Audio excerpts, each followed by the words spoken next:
sobat kompa dimanapun kalian berada, apa kabar?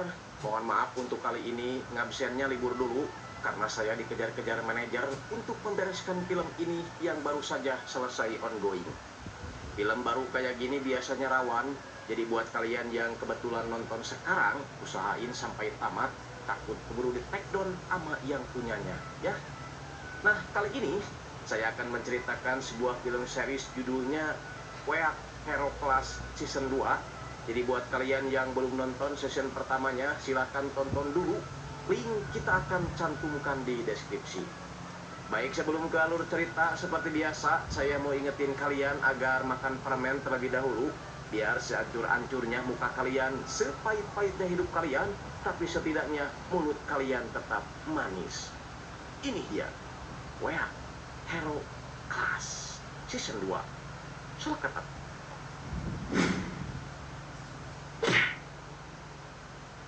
Di awal film kita akan melihat Yoon Si-eun berlari seedan-edannya menuju ke arah para siswa yang sedang melakukan pertarungan.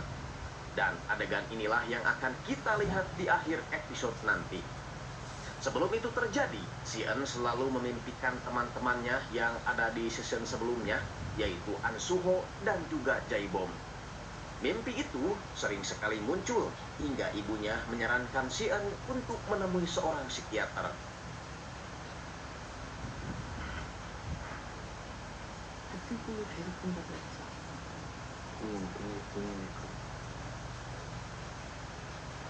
Seperti yang sama-sama kita ketahui, kalau di season sebelumnya, Si-eun sempat membuat masalah hingga dia dikeluarkan dari sekolah, dan sekarang dia harus pindah ke sekolah yang baru, namanya sekolah Unjang, dengan predikat seorang psikopat karena kasus barbar di sekolah sebelumnya.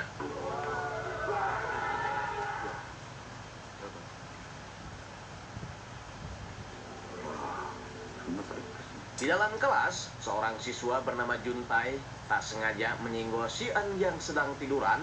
Untungnya Si-eun memaafkannya, lalu melanjutkan tidur sebelum belajar. Juntae ini bisa dibilang katung sekolah. Setiap hari dia harus mengantarkan makanan dan minuman kepada siswa-siswa yang dikenal galak dan berpengaruh. Juntae sempat melakukan kesalahan, tapi beruntung kali ini Juntae masih bisa dimaafkan, dan sebagai gantinya dia harus membawakannya iPhone.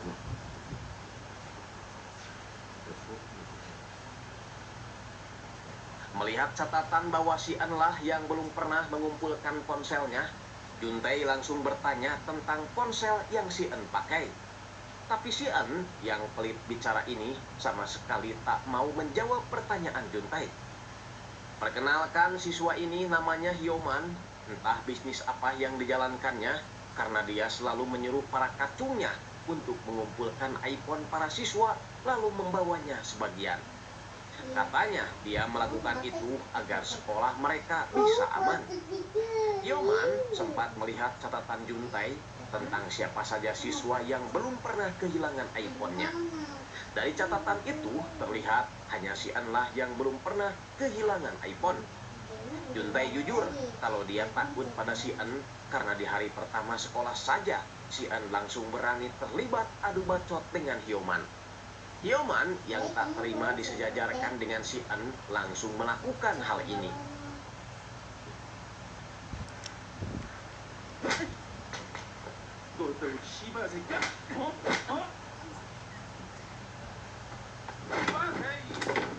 Mengancam akan melakukan yang lebih parah lagi jika dia gagal mengambil iPhone Si-eun. Alhasil, besok sebelum pelajaran berakhir, dia mengambil handphone di ruang guru, memisahkan HP Si-eun di toilet, kemudian membagikannya di kelas.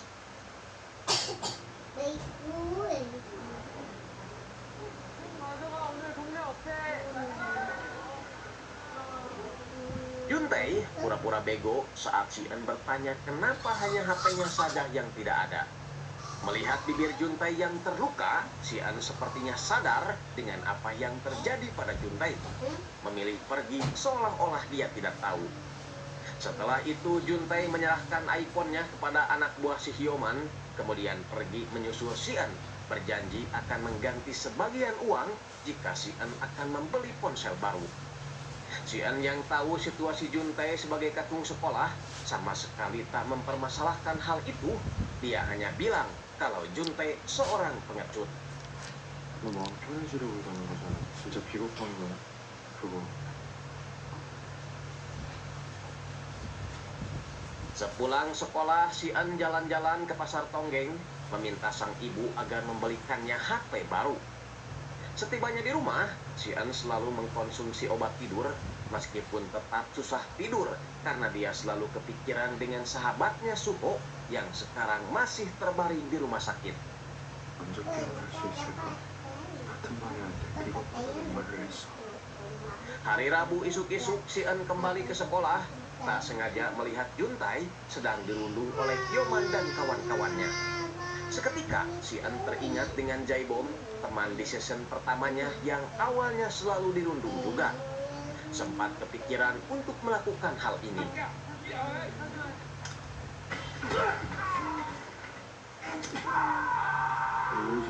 Tapi dia memilih untuk pergi saja karena dia tidak mau membuat onar lagi. Bisa-bisa dia dipindahkan ibunya ke sekolah lain. Saat sedang istirahat, Xian memilih untuk tidur daripada makan siang bersama para siswa lain. Dan Juntai yang tahu itu sengaja menyimpan susu serta roti di atas meja Xian. Xian yang pendiam, jarang ngomong, dan sekalinya ngomong bau, menolak makanan tersebut, tapi Juntai tak mau membawanya lagi.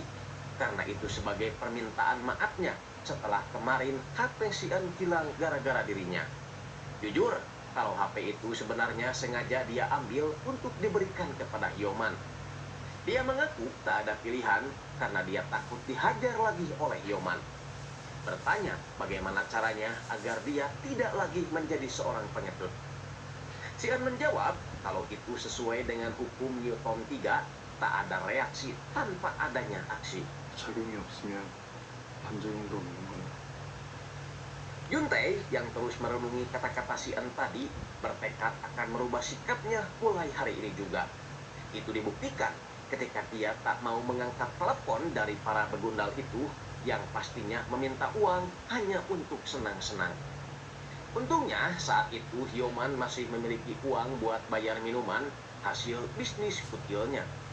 Sedangkan Xian tak sengaja melihat anak-anak sekolahnya dipalakin uang oleh anak-anak sekolah lain.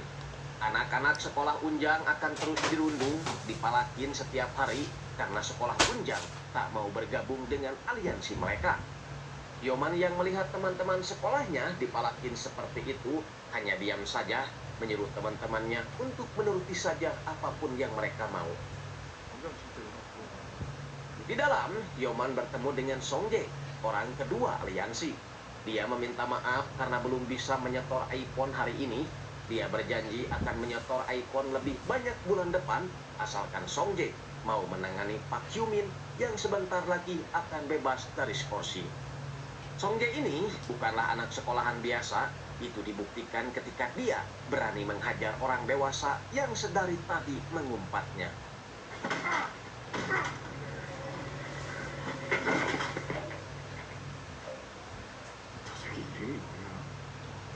Kembali ke Juntai yang terus-terusan gak mengangkat telepon dari para perundung itu karena dia tak mau lagi jadi pengecut seperti yang diomongkan Xian tadi siang.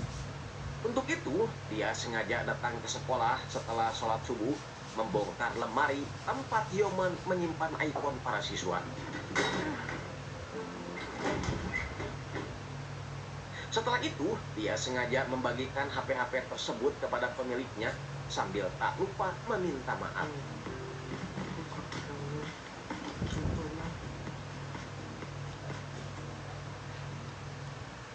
Sekolah benar-benar dibuat geger dengan apa yang dilakukan oleh Juntai, apalagi si Hyoman yang langsung marah-marah mencari Juntai saat itu juga.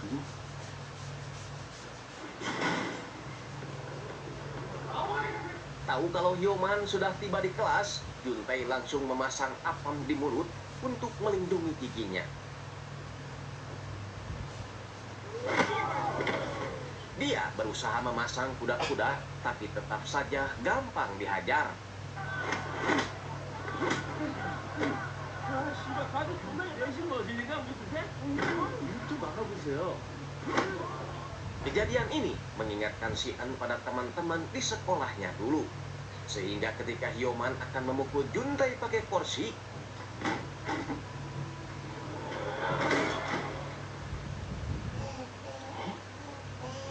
손 넘지 말라. 몰랐지?